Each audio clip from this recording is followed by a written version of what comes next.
नमस्कार मित्रों, मैं रणबीर आचार्य श्री कृष्ण प्रज्ञा कुंज अपने यूट्यूब चैनल में आप सबका हार्दिक अभिनंदन करता हूं।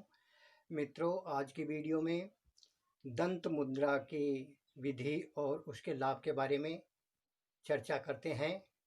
मित्रों, ये तांत्रिक मुद्रा के अंतर्गत ये मुद्रा है।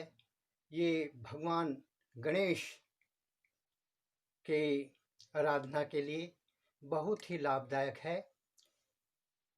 अब मित्रों, भगवान गणेश का सबसे पहले पूजन होता है और हर कार्य में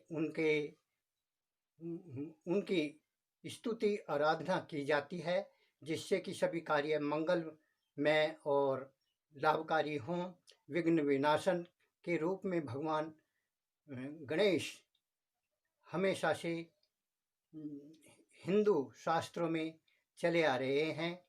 कोई भी शुभ कार्य हो, उपासना, हवन इत्यादि जितने भी कर्म कांड हैं, विवाह संस्कार और जो 16 संस्कार हैं, उन सब में सबसे पहले भगवान गणेश की पूजा होती है।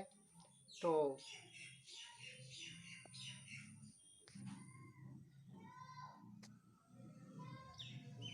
ये देखते हैं, ये गणेश मुद्रा जो दंत मुद्रा के नाम से जानी जाती है।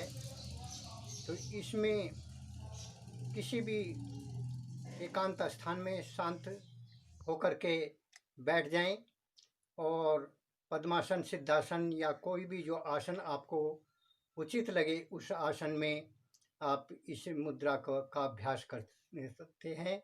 इसमें अपनी जो मध्यमा अंगुली है उसे खड़ी रखते हैं और बाकी सभी अंगुलियों को मुट्ठी के रूप में बांध देते हैं। अंगूठा साइड में रहना चाहिए और इस तरह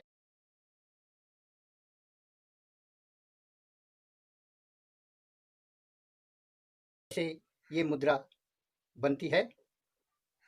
ये मुद्रा इस तरह से मुद्रा बन जाती है। इसका हम मणिपुर चक्र में इसे रख करके अपना ध्यान आज्ञा चक्र में लगाते हुए 10-12 प्राणायाम करते हैं। इसमें सांस को धीरे धीरे अंदर लिया जाता है और यथाशक्ति उसे रोका जाता है और फिर धीरे धीरे बाहर निकाल देते हैं। प्राणायाम की क्रिया के साथ जब मुद्रा का अभ्यास होता है तो वो सोने में सुहागा हो जाता है। मुद्रा इलेक्ट्रिक मैग्नेटिक वेव्स होती हैं।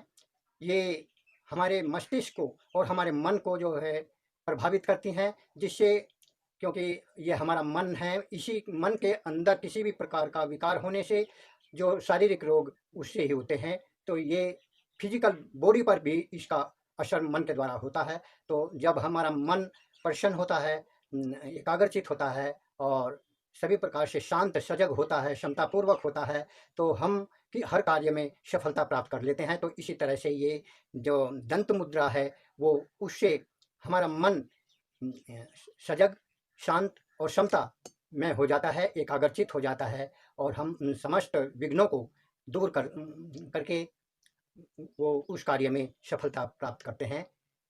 इससे निकलने वाली जो सूक्ष्म चुंबकीय तरंगे हैं वो हमारे मन के साथ साथ वातावरण को भी प्रभावित करती हैं और जो हमारा शत्रु है या जो हमारा मित्र है उन सब पर उसका वो होता है। मित्रों, आप जानते हैं कि विचार, जो हमारे मन के अंदर जो विचार आते हैं उनका प्रभाव पड़ता है।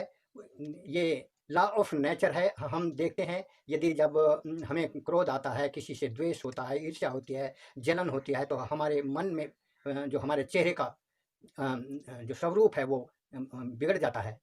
क्रोध आने पर हमारे शरीर में झंझनाहट, जलन और उत्तेजना सी होती है।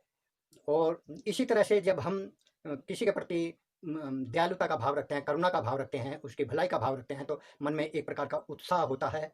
तो कहने का तात्पर्य ये है कि विचारों से जैसा भी जो भी तरंगे निकलती हैं वो वातावरण में फैल जाती हैं और जब तक फैलती रहती हैं जब तक कि उनका पात्र नहीं मिलता। अच्छा आप किसी के प्रति अच्छा सोच रहे हैं तो वो उसके पास में वो उन्हें ग्रहण कर लेगा, और बुरा सोच रहे हैं तो उससे कटुता होगी, शत्रुता होगी। इसलिए इन विचारों का हमारे दैनिक जीवन में बहुत असर पड़ता है।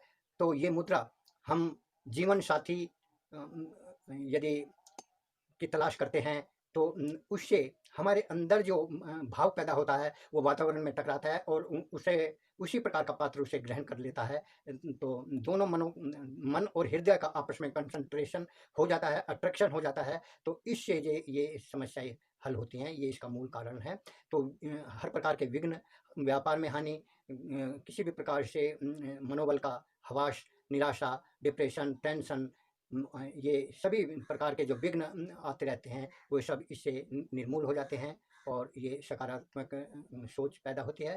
तो इससे हमारा मन शांत होता है, और जब हमारा मन शांत है तो उस शारीरिक रूप से भी हम उन कार्यों में सफल होते हैं। तो इसके लिए इसका 5-7 मिनट का अभ्यास डेली करना चाहिए, और जब तक करना चाहिए कि जब तक कि सफलता नहीं मिलती। और उसके साथ-साथ मानसिक प्रयत्न के साथ-साथ हम शारीरिक परिश्रम करें, शारीरिक उपाय करें, तो जब जाकर हमें सफलता होगी। आज के लिए इतना ही काफ़ी। मिलते हैं अगले वीडियो के साथ, तब तक के लिए वंदे मातरम।